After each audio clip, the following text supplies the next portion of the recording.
Okay, this question is from Particular Egg 4894. In regards to recovery,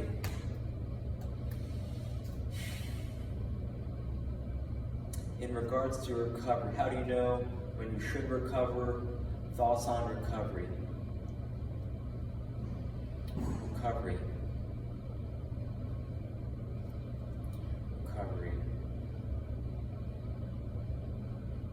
Okay, how do I think about recovery?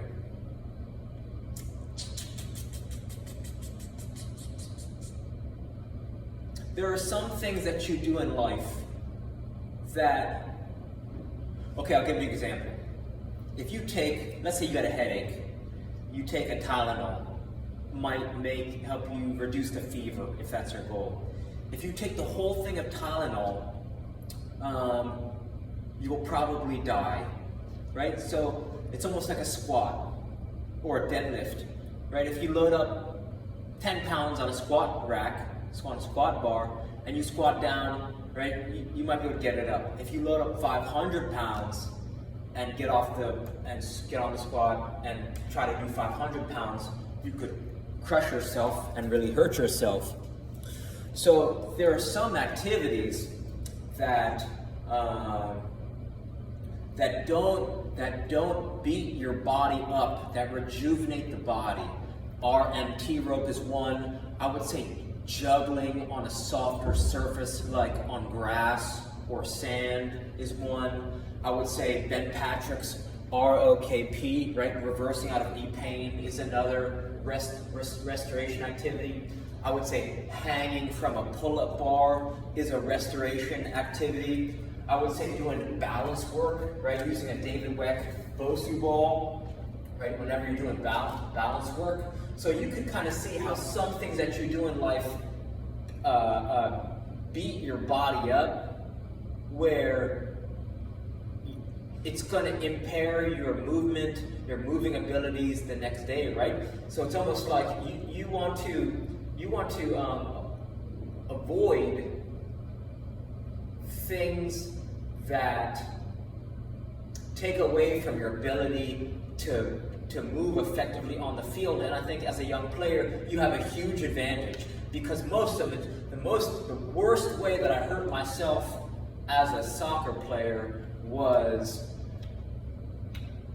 lying to myself by telling myself that bodybuilder workouts would make me a better soccer player, right? So I read this book called Huge in a Hurry, and I started to care more about the physique because I thought getting a nice physique would help me date chicks. But then I became bulky, but without the flexibility and agility and movement. And I would say, well, because I'm so big, it makes me confident.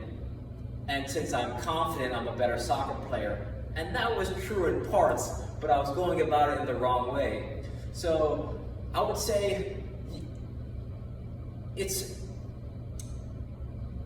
not that it's impossible to overtrain, but if you spend a majority of your time, I think you said you're 15, 16 years old, just getting into the sport, one of your biggest assets, or some of your biggest assets, are using a kick trainer, which is cheap to make and cheap to buy, $24 on Amazon, or just a size 1 ball or a tennis ball on a string or some rope, or an RMT rope. Right, I got a heavy one here, I just bought from a West Marine, and I got a light one, right? I rotate between heavy and light, and the way that it improves your soccer game, you asked me that question, I had to giggle because it's improved every aspect of my soccer training. I'll show you.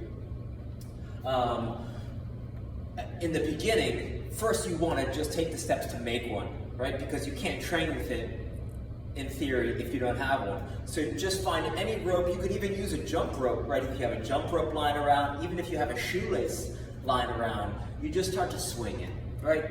I'm doing the underhand motion, so I would say, I think the underhand motion, just this underhand swing, right? This is the direction going opposite of a traditional jump rope, right? Traditional jump rope, you go forward.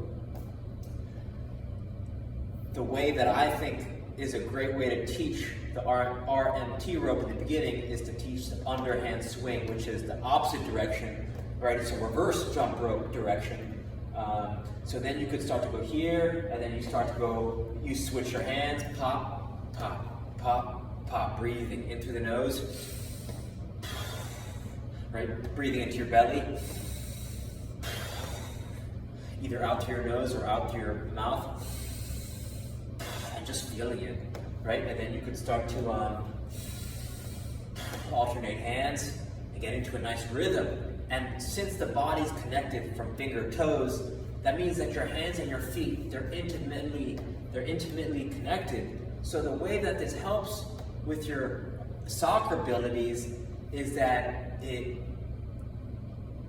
you have a better understanding of where your body is in time and space, right? Because you're developing movement through motion, right? So you're synchronizing this. The rope begins to act like a metronome.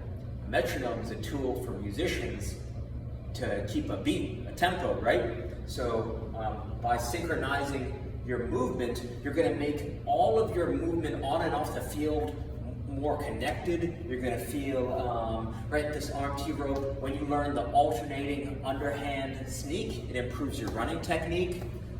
You just start going like this. David Weck says if you could only learn one rope flow pattern, you want to learn the alternating underhand sneak. But that comes later. The first step is getting some rope or getting some string or even a short length of rope, right? Because let's say I have a short length of rope like this, then you could start to swing it like this, right? It's almost like anything that you could swing.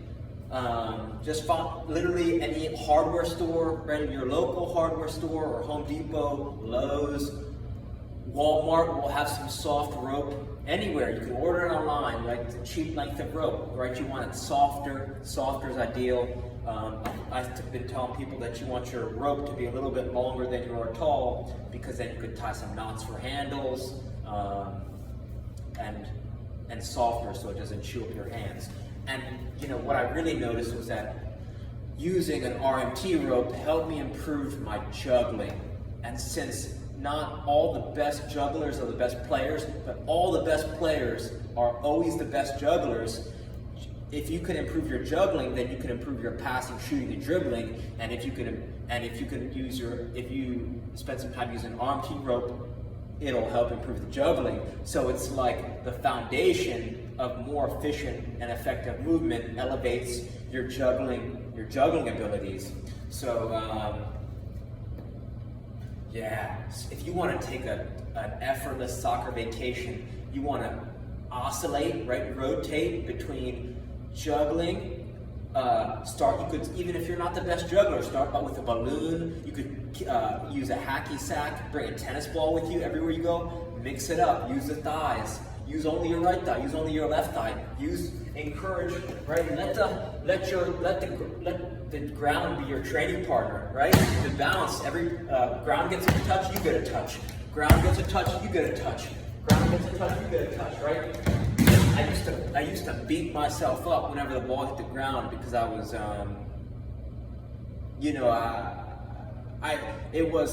I could train hard, but I wasn't training like Yoda, right? Yoda trains is relaxed, breathing.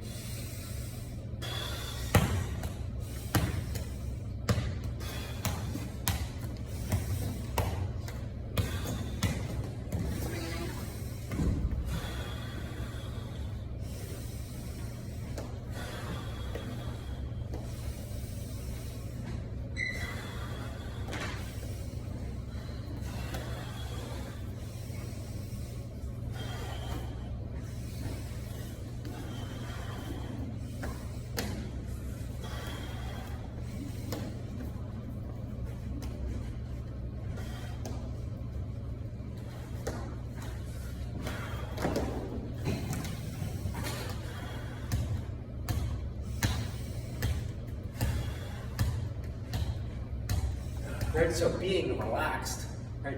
It's not just about developing the skills, even though that is super important. You want to be able to be in a relaxed mind state. You want to start to make everything it's like in everything you do in life, if you can be relaxed and breathing through it, you'll make it through anything you're going through. High pressure situations, life will hit you. If you're 15 years old, you're going to get hit with life. And if you can stay relaxed, develop, right? In Russia and China, they teach their 5-year-old, 6-year-old kids relaxation techniques. I would say that's the one thing that the American school system fails to teach. How to teach kids how to breathe and to relax. So if you could be breathing and relaxing whenever you're getting touches and juggling, using the RMT rope, and you're going to see your ability skyrocket, because it's the players who get so worked up, who get tense, who are trying too hard to get better, instead of focusing on having more fun and just being relaxed, nice and easy. So hopefully that helped answer some of your questions. What did I think about stretching? LeBron James says stretching is good for you. David Goggins says stretching is good for you. Kador Zayani, these are some of the best stretches that I only learned about within the past 6 months. Search, if you want to learn more about great stretches, search Kador Zayani, Z-I-A-N-I, 7 postures. He's got a book out, but check out his YouTube, Z-I-A-N-I, 7 postures. They've completely changed my life, and they take just a few minutes a day. So those are good places to start. Reach out with any questions. All right, thank you.